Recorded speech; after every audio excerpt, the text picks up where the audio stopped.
बारिश का मौसम लगता तो बहुत अच्छा है, चारों तरफ ग्रीनरी और हरियाली हो जाती है। पर इसके साथ में घर में हमें कुछ चीज़ों का ध्यान रखना बहुत ज़रूरी है, जिसकी वजह से हम नमी से बचे रहें। तो क्या है वो? तो चलिए स्टार्ट करते हैं वीडियो को। हेलो, नमस्कार, कैसे हैं आप? बारिश के मौसम में कोशिश करें कि घर को साफ-सुथरा रखें और इसके साथ में हमेशा नमी से बचने के लिए घर में खिड़कियाँ, दरवाज़े जितना हो सके खोल के रखें ताकि हवा बाहर की अंदर आ सके। क्योंकि इस टाइम पे वातावरण भी बहुत ज़्यादा शुद्ध हो जाता है। फर्श को गीला कम से कम रखें और दरवाज़ों पे अच्छा-सा डोरमैट डालें जिससे जो भी कोई बाहर से अंदर आए तो वो अपने पैर पोंछ के अंदर आ सके। क्योंकि इस टाइम पे कीचड़, बहुत से बैक्टीरियाज वगैरह होते हैं इस वातावरण में। आपका घर साफ सुथरा रहे और वो सब चीजें बाहर ही रह जाएं। तो बस इसी मौसम में मन किया कि करेले की सब्जी खाई जाए। इसमें कपड़े भी रोज ही धुलते हैं क्योंकि कई बार बच्चे हैं खेल कर आते हैं, गंदे कर देते हैं, स्कूल वाले कपड़े होते हैं। तो आप कोशिश करें कि वो अच्छे से, अगर आप घर के अंदर सुखा रहे हैं तो वो पूरे अच्छे से सूख जाएं, तभी उसके बाद आप अलमारी में रखिएगा। देखिए बारिश तो रुकने का नाम ही नहीं ले रही थी, बस इसी बीच डिमांड आ जाती है कचौरियों की।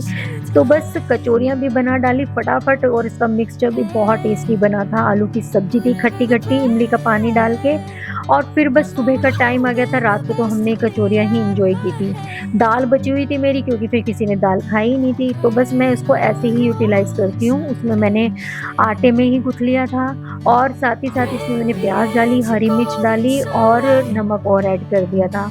तो आप किस तरीके से यूज़ करते हैं बची हुई चीज़ों के? मैं बाकी सब्ज़ी भी बचती है, मैं उसे भी आटे में ही गूँथ लेती हूँ। तो आप मुझे कमेंट में ज़रूर बताइएगा। ये सब्जी में गुथे हुए या दाल हो, इसके पराठे लगते भी बहुत टेस्टी हैं। सुबह के टाइम चाय वाय के साथ तो बस मज़ा ही आ जाता है। आज मुझे ब्लड टेस्ट भी कराना था क्योंकि कुछ दिन से मुझे कुछ थकान, बॉडी में कुछ अजीब से फील हो रहा था। तो मुझे था कि शायद मेरा थायराइड बढ़ गया क्योंकि मैं टैबलेट बीच में स्किप कर जाती। तो प्लीज़ अपनी टैबलेट, अगर जिसको थायराइड है वो बिल्कुल भी स्किप ना करे। मेरा थायराइड बहुत ज़्यादा बढ़ा हुआ था, 18.3 था, जिसकी वजह से मुझे थकान, मेरे बाल झड़ने शुरू हो गए। मेरे बिल्कुल आधे बाल रह चुके हैं, आधे से भी आधे। और इसमें जो फीमेल्स हैं उनको तो पीरियड्स की भी प्रॉब्लम होनी शुरू हो जाती है, स्किन ड्राई हो जाती है, मेरी आँखों में जलन रहनी शुरू हो चुकी है, सारा दिन बस नींद आती है, थकान रहती है, बहुत ज़्यादा दिक्कतें आती हैं, आपको पता ही है। और मेरे तो बच्चों की डिमांड आ रही थी पनीर बनाने की, तो बस ये दूध काफ़ी रखा ही हुआ था, तो मैंने इसको दूध बना दिया। मैंने विनेगर में थोड़ा पानी ऐड करके उसको डाइल्यूट कर लिया था और उसके बाद में थोड़ा-थोड़ा डालती गई और वो दूध अपना धीरे-धीरे फटता चला गया। तो वही मैं आपसे कह रही थी कि जो बारिश का मौसम है इसमें भई बहुत ज़्यादा ध्यान देने की ज़रूरत है। हम किसी भी चीज़ को नज़रअंदाज नहीं कर सकते क्योंकि वहीं पे ना बैक्टीरिया बनना शुरू हो जाता है। चाहे किचन हो, चाहे आपकी अलमारी हो, सब जगह साफ-सुथरा रखना और सूखा रखना बहुत ज़रूरी है। अपने बाथरूम में भी जब आप आते हैं वाइपर करके आएँ, वहाँ पे गीले कपड़े ना छोड़ें। उनको हमेशा कोशिश करें जो धूप निकलती है धूप में, वरना अपने घर में ही कोई स्टैंड या तार रस्सी बांध के उस पे सुखाएँ और पंखा हमेशा चला के रखें। खाने-पीने की चीज़ों को भी बंद कंटेनर में रखें क्योंकि इस मौसम में नमी बहुत ज़्यादा जल्दी आ जाती है, जिससे चीज़ें भी बहुत जल्दी खराब होने लग जाती हैं। जितना सामान है आप निकालने के बाद में उसको वापस फ्रीज़र में रख दें। जैसे दालें हैं, मसाले हैं, कोई भी चीज़ें हैं आप अपने फ्रीज़र में स्टोर करके रखिए, तो वहाँ पे उन चीज़ों में कोई फ़र्क नहीं पड़ता, वो ख़राब नहीं होती हैं। मैंने इसमें कुछ डाला नहीं है एक्चुअली, बीच में ना मैंने चलाया नहीं जिसकी वज़ह से दूध नीचे लग गया जब वो फटना शुरू हुआ था।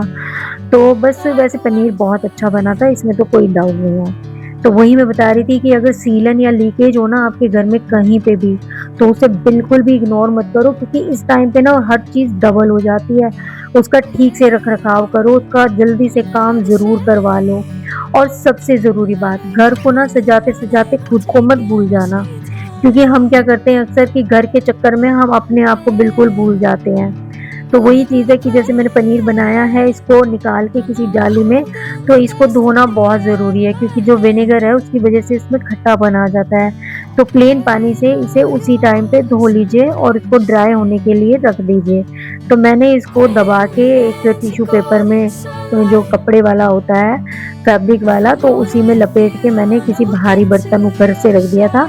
तो ये काफ़ी देर तक, रात तक रखा था, तो उसके बाद में फिर मैंने फ्रिज में रख दिया था। घर में कोई भी चीज़ खाली मिल जाए, पूरे घर की हालत तो खराब हो ही जाती है। डाइनिंग टेबल तो भाई ऐसी होती है कि जो भी फालतू सामान होता है वो सब डाइनिंग टेबल पे ही रखा जाता है। कोई सब्जी लाया है, फल लाया है, कोई नाश्ता कर रहा है, कुछ कर रहा है, वो सब डाइनिंग टेबल पे ही रखा जाता है।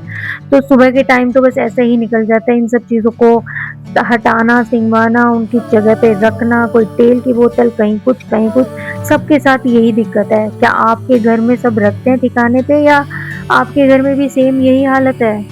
मैं तो पहले ब्रेकफ़ास्ट करती हूँ। ब्रेकफ़ास्ट करने के बाद में चाय पी के सुकून से उसके बाद में मैं काम में लगती हूँ, क्योंकि मैं सुबह ना एक बार पूरा लंच-वंच बना चुकी होती हूँ। जब ऑफ़िस लंच मैं दे चुकी होती हूँ, उसके बाद में मैं फ्री होती हूँ, तब मैं इन सब कामों में लग जाती हूँ। पर आजकल मेरी तबीयत थोड़ी-सी ऐसी ही रहती है जिसकी वज़ह से मैं ठीक से कर भी नहीं पाती। इस टाइम भी मेरे मतलब वॉइस में भी एक थकान आपको महसूस हो रही होगी। पता नहीं क्यों, मतलब ये सब चीज़ें मेरे साथ में हो रही हैं। तो वही चीज़ है कि पूरा घर सेट करके मैंने, क्योंकि इस मौसम में अगर बिखरा-बिखरा घर होता है ना, तो आपको वैसे भी नहीं अच्छा लगता। एक तो आपकी तबीयत ठीक नहीं है, ऊपर से बिखरा हुआ घर हो, तो और भी ना हालत ख़राब लगने लग जाती है। तो वही चीज़ थी, बस उठाने में कितना टाइम लगा, आपको मुश्किल से 10 मिनट भी नहीं लगते, और वही साफ-सुथरा घर देख के आपको भी अच्छी फीलिंग आती है। तो बस फटाफट ये डाइनिंग टेबल सेट करके बाकी बेड-वेड सारी चीज़ें मैंने सेट कर दी थी। बस मैं आपसे यही कहना चाहूँगी कि इस बारिश के मौसम में घर को तो सजाते रहिए, साथ ही साथ अपना ख़्याल भी रखना बहुत ज़रूरी है। तो बस इसी बात के साथ में हम मिलते हैं अगले ब्लॉग में। तब तक के लिए आप अपना ध्यान रखिएगा, और साथ ही साथ मेरे चैनल को भी सब्सक्राइब ज़रूर कर लीजिएगा। वीडियो अच्छी लगे तो लाइक ज़रूर कीजिएगा।